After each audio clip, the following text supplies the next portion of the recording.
বড় সুখবর, সংসদে অর্থমন্ত্রীকে জুলাই মাসের বেতনে নবম পে স্কেল যুক্ত করার নির্দেশ দিলেন প্রধানমন্ত্রী তারেক রহমান। তো দর্শক, নবম পে স্কেলের আজকের মহা সুখবরটি শেষ পর্যন্ত দেখুন এবং এই নির্দেশনার পর সকল তালিকা দেখুন। নবম পে স্কেলের সম্পূর্ণ ভিডিওটি দেখুন এবং শুরুতেই চ্যানেলটি সাবস্ক্রাইব করে রাখুন। নবম পে স্কেলের সকল নিউজ এই চ্যানেলে সবার আগে পাবেন। তো দর্শক, বাংলাদেশের সরকারি কর্মকর্তা কর্মচারীদের দীর্ঘদিনের প্রতীক্ষার অবসান ঘটিয়ে অবশেষে কার্যকর হতে যাচ্ছে বহুল আলোচিত নবম পে স্কেল। জাতীয় সংসদের চলমান বাজেট অধিবেশনে এক যুগান্তকারী ঘোষণা দিয়েছেন গণপ্রজাতন্ত্রী বাংলাদেশ সরকারের মাননীয় প্রধানমন্ত্রী তারেক রহমান। আগামী ১ জুলাই থেকে এই নতুন বেতন কাঠামো বাস্তবায়নের জন্য অর্থমন্ত্রী আমির খসরু মাহমুদ চৌধুরীকে চূড়ান্ত নির্দেশনা প্রদান করেছেন তিনি।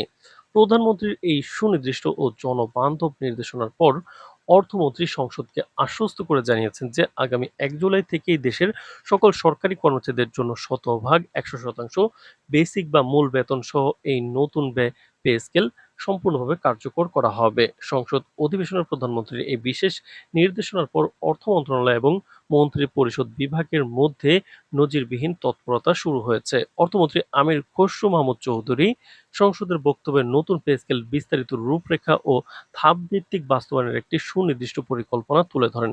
অর্থমন্ত্রী স্পষ্ট করে জানান, সরকারের এই সিদ্ধান্তের ফলে সবচেয়ে বেশি লাভবান ও উপকৃত হবেন প্রশাসনের মেরুদণ্ড হিসেবে পরিচিত ১১ থেকে ২০ গ্রেডের নিম্ন ও মধ্যম আয়ের কর্মচারীরা। এই বিশাল জনগোষ্ঠীকে সর্বোচ্চ আর্থিক নিরাপত্তা দেওয়ার লক্ষ্যে ১১ থেকে ২০ গ্রেডের কর্মচারীদের মূল বেতন ১ লাফে ১৪০% বৃদ্ধি করার সিদ্ধান্ত নেওয়া হয়েছে। সবচেয়ে বড় বিষয় হলো এই বিপুল পরিমাণ বেতন বৃদ্ধি কোনো প্রকার কিস্তি বা ধাপ ছাড়া আগামী ১ জুলাই থেকেই এক ধাপে সম্পূর্ণভাবে কার্যকর করা হবে। এর ফলে সরকারি চাকরিতে কর্মরত নিম্ন ও মধ্যম আয়ের কর্মচারীদের জীবনযাত্রার মান কিন্তু পরিবর্তন হবে। তো দর্শক, ভিডিওটির এই মুহূর্ত পর্যন্ত যারা দেখছেন চ্যানেলটি সাবস্ক্রাইব করে রাখুন নবম পে স্কেলের সকল নিউজ সবার আগে পেতে। অনুরূপভাবে সরকারি কর্মকর্তা ও উচ্চতর পদের জন্য নির্ধারিত ১ থেকে ১০ নম্বর গ্রেডের বেতন কাঠামোর ক্ষেত্রেও বড় ধরনের পরিবর্তন আনা হচ্ছে।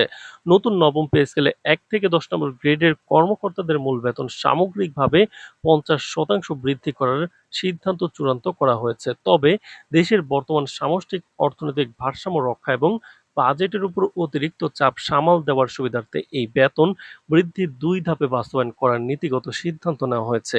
এর মধ্যে প্রথম ধাপ হিসেবে আগামী ১ জুলাই থেকে ১ থেকে ১০ম গ্রেডের কর্মকর্তাদের মূল বেতন ২৫% বাড়িয়ে কার্যকর করা হবে। আর অবশিষ্ট ২৫% বেতন বৃদ্ধি ধাপে ধাপে আগামী নতুন অর্থবছরে যুক্ত করা হবে। সরকারের উচ্চ পর্যায়ের এই যৌক্তিক ও ভারসাম্য সিদ্ধান্তকে অর্থনীতিবিদরা অত্যন্ত ইতিবাচক হিসেবে দেখছেন। কারণ এর ফলে একদিকে যেমন উচ্চপদস্থ কর্মকর্তাদের বড় ধরনের আর্থিক সুবিধা নিশ্চিত হচ্ছে, অন্যদিকে সরকারের উপর আকস্মিক বড় কোনো ধরনের বাজেট ঘাটতির ঝুঁকি তৈরি হচ্ছে না। বেতন কাঠামোর পাশাপাশি অবসরে যাওয়া প্রবীণ নাগরিকদের কল্যাণের কথা বিবেচনা করে পেনশন সুবিধার ক্ষেত্রে এই অর্থবছর থেকেই নতুন পে স্কেলের সুফল দেওয়ার সিদ্ধান্ত নিয়েছে সরকার।